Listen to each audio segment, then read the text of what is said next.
Assalamu alaikum dear students.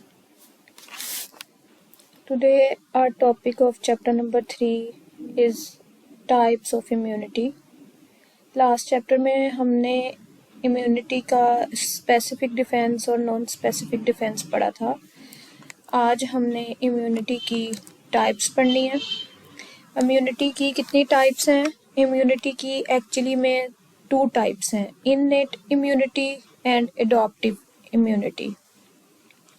और next जो active immunity और पैसिव इम्यूनिटी है वो एडॉप्टिव इम्यूनिटी की आगे 2 सब टाइप्स हैं.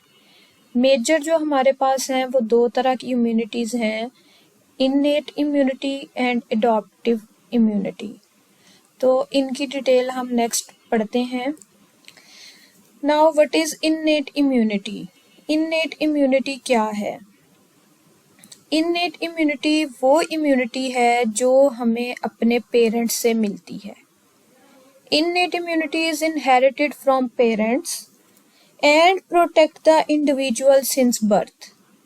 और जैसे ही कोई इंडिविजुअल पैदा होता है तो हमारी इननेट इम्यूनिटी उस टाइम एक्टिव होती है, और किसी भी तरह का अगर कोई कहीं पर भी कोई पैथोजन या माइक्रो ऑर्गेनिज्म या कुछ भी ऐसी चीज़ एक बेबी में आफ्टर बर्थ अगर एंटर होती है तो जो इननेट इम्यूनिटी है वो फ़ौरन से एक्टिव हो जाती है, और वो फ़ौरन से एक रैपिड रिस्पॉन्स देती है, और जिसमें रेडनेस और स्वेलिंग अगर कहीं पे होती है तो वो इननेट इम्यूनिटी की एग्जाम्पल है. इसमें होता क्या है कि ये जो इनहेरिट होती है since birth and it is always present in the body and generate a rapid response. It exhibit less potency. Innate immunity generates a non specific immune response. हमने कल नॉन स्पेसिफिक इम्यून रिस्पॉन्स के बारे में पढ़ा था, जिसमें हमने देखा था कि नॉन स्पेसिफिक डिफेंस में हमारे पास या तो फैगोसाइटोसिस होता है, या फिर हमारे पास इन्फ्लेमेटरी रिस्पॉन्स होता है, या फिर समटाइम्स जो हमारे कम्प्लीमेंट्री रिएक्शंस होते हैं जिसमें फीवर होता है, मतलब अगर कोई कुछ हल्का फुल्का सा कुछ भी हार्मफुल इफेक्ट शो हो तो फीवर शुरू हो जाता है, बुखार चढ़ने लग जाता है. तो इन सारी चीज़ों में इननेट इम्यूनिटी जो है वो रोल प्ले करती है और फ़ौरन से एक्टिव हो के इन सारी चीज़ों को टेक ओवर करती है. और लेकिन जो ये इम्यूनिटी है, इननेट इम्यूनिटी लेस पोटेंसी होती है इसकी, मतलब कि ये इतनी ज़्यादा तेज़ नहीं होती या इतनी एक्टिव नहीं होती कि वो बहुत सारे जर्म्स को किल कर सके. इसका इतना ज़्यादा जो स्पेक्ट्रम है ब्रॉड नहीं होता. ये चंद ही आप समझ लें कि एक रेंज होती है जिसमें ये रहकर ही काम कर सकती है ये इम्यूनिटी. नेक्स्ट हमारे पास आता है एडॉप्टिव इम्यूनिटी. एक्चुअली में एडॉप्टिव इम्यूनिटी अगर इननेट इम्यूनिटी काम नहीं करती और कोई जो हाई पोटेंसी का कोई चीज़ है जो अंदर चली जाती है, कोई भी माइक्रो ऑर्गेनिज्म वायरस है जो ज़्यादा हार्मफुल है, अगर वो बॉडी में एंटर होता है और इननेट इम्यूनिटी उसको किल करने में या उसके इफेक्ट्स को ख़त्म करने में अपना रोल प्ले नहीं कर सकती, तो एडॉप्टिव इम्यूनिटी उसी टाइम एक्टिव होती है.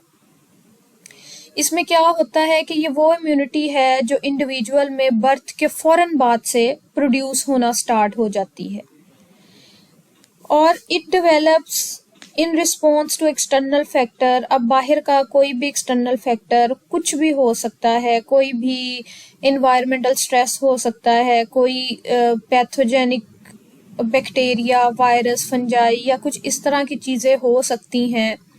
अगर वो बाहर की कोई चीज़ एंटर होने लगती है हमारी बॉडी में तो एडॉप्टिव इम्यूनिटी फ़ौरन से एक्टिव होती है. वैसे तो ये इम्यूनिटी जो है वो थोड़ी देर के बाद आती है, यानी कि इसको रिस्पॉन्स देने में 5 से 6 दिन लग जाते हैं. It generates a delayed response in 5 to 6 days. It exhibit higher potency. बेशक इसको रिस्पॉन्स करने में 5 से 6 दिन लगते हैं, लेकिन इसका जो असर है वो बहुत ज़्यादा शार्प होता है। और ये हायर पोटेंसी का इसका जो इफेक्ट है कि अगर कोई माइक्रो ऑर्गेनिज्म है, फॉर एग्जांपल कोई भी वायरस है जो आपके बॉडी में एंटर हो गया है, तो इसका रिस्पॉन्स हम फौरन से वैक्सीनेशन लेते हैं। अब जैसे ही वैक्सीनेशन हमारी बॉडी में एंटर होती है, वो एडॉप्टिव इम्यूनिटी को एक्टिव करती है, और जो वैक्सीनेशन है वो 5 से 6 दिन के अंदर वो जितने भी माइक्रो ऑर्गेनिज्म हमारी बॉडी में पैथोजेनिक बैक्टीरिया, वायरसेस अगर हमारी बॉडी में एंटर हुए हैं और उनकी ग्रोथ स्टार्ट हो गई है और वो इन्फेक्शन करना स्टार्ट हो गए हैं, तो एडॉप्टिव इम्यूनिटी जो है वो उसको जाके टेक ओवर करेगी और फिर हार्मफुल इफेक्ट को जल्द से जल्द डिस्ट्रॉय करने में मदद देगी, क्योंकि इसकी जो पोटेंसी है वो हायर है। अगर हम इसके एग्जाम्पल देखें तो आप ये देख रहे हैं कि कोई भी वैक्सीनेशन है, फॉर एग्जाम्पल वायरस है, लाइक हेपेटाइटिस है, तो हेपेटाइटिस की वैक्सीनेशन है। Vaccination against a virus is the example of adaptive immunity. Next हमारे पास आता है एडॉप्टिव इम्यूनिटी। 2 टाइप्स की हैं। Number 1 is active immunity and number 2 is passive immunity. But what is active immunity? Active immunity में क्या होता है, बॉडी अपनी एंटीबॉडीज को खुद प्रोड्यूस करता है। जैसे ही कोई पैथोजन बॉडी में एंटर हुआ है, कल आपने नॉन स्पेसिफिक डिफेंस में पढ़ा था कि पैथोजेंस के जो एंटीजन हैं वो फौरन से हमारी बॉडी रिकॉग्नाइज करती है और बिल्कुल उसी तरह स्पेसिफिकली एंटीबॉडीज को प्रोड्यूस करती है। तो अगर हम देखें तो active immunity is a type of adaptive immunity by which body produce its own antibodies in response to the pathogens enter in the body. हमारी बॉडी में जैसे कोई पैथोजन एंटर होगा, एक्टिव इम्यूनिटी फौरन से रिस्पॉन्स शो करेगी। Active immunity takes time in produce antibodies and giving response. It is more effective and long lasting. एक दफा अगर एंटीबॉडीज प्रोड्यूस हो जाएं तो फिर वो उस वायरस के अगेंस्ट बार बार वो फाइट करती रहती हैं और इनका जो इफेक्ट है लॉन्ग लास्टिंग है।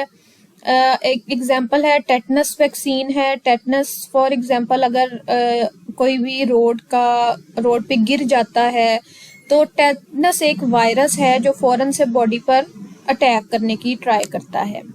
हम क्या करते हैं, 24 आवर्स में टेटनस का इंजेक्शन लगवाते हैं। वैक्सीन हमारे ब्लड में फौरन से चली जाती है और एक्टिव इम्यूनिटी उसको फौरन से रिकॉग्नाइज करती है, एंटीबॉडीज प्रोड्यूस करती है और जितने भी वायरस जो भी एंटीजन प्रोड्यूस होता है टेटनस वायरस से, वो एंटीबॉडीज रिस्पॉन्स शो करती हैं और फौरन से उसके इफेक्ट को डिस्ट्रॉय कर देती हैं।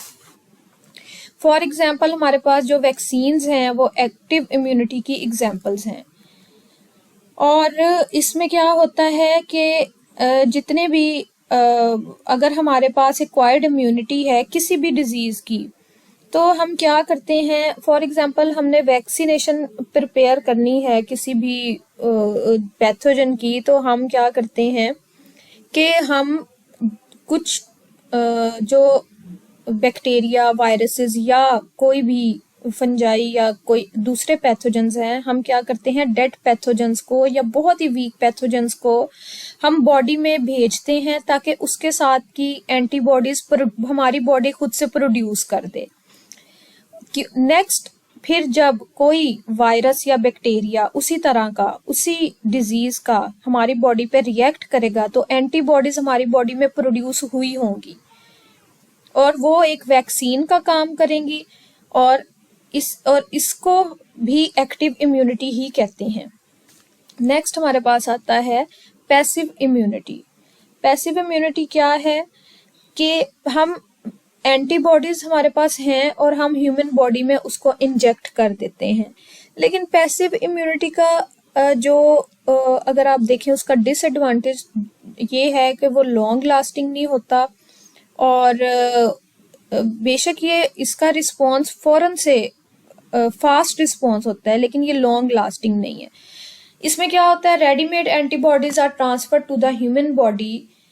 ह्यूमन बॉडी में हम रेडीमेड एंटीबॉडीज ट्रांसफर करते हैं, और जो पैसिव इम्यूनिटी है वो फास्ट है और उसका इमीडिएट रिस्पॉन्स है, but it is less affective and not long lasting. ये इतनी ज़्यादा अफेक्टिव नहीं है, मतलब फॉर द टाइम ये अगर कोई आपकी बॉडी में कोई वीक बैक्टीरिया, फंजाई या कुछ इस तरह से पैथोजन चला जाता है तो ये उसके अगेंस्ट तो लड़ सकती हैं, लेकिन जो ज़्यादा हार्मफुल बैक्टीरिया हैं उसमें पैसिव इम्यूनिटी इतना ज़्यादा रोल प्ले नहीं करती, क्योंकि ये भी इतनी हाई पोटेंसी नहीं होती। Immunity produced by the antibodies present in mother's milk is the example of passive immunity. तो ये हमारे पास टाइप्स ऑफ इम्यूनिटी थी, ये हमने 2 टाइप्स पढ़ी और आगे उसकी सब टाइप्स पढ़ी। नेक्स्ट हम देखेंगे कि कौन कौन से पैथोजन कौन कौन सी डिजीजेस कॉज करते हैं, वो इंशाल्लाह हम नेक्स्ट लेक्चर में उसको स्टडी करेंगे। Thank you.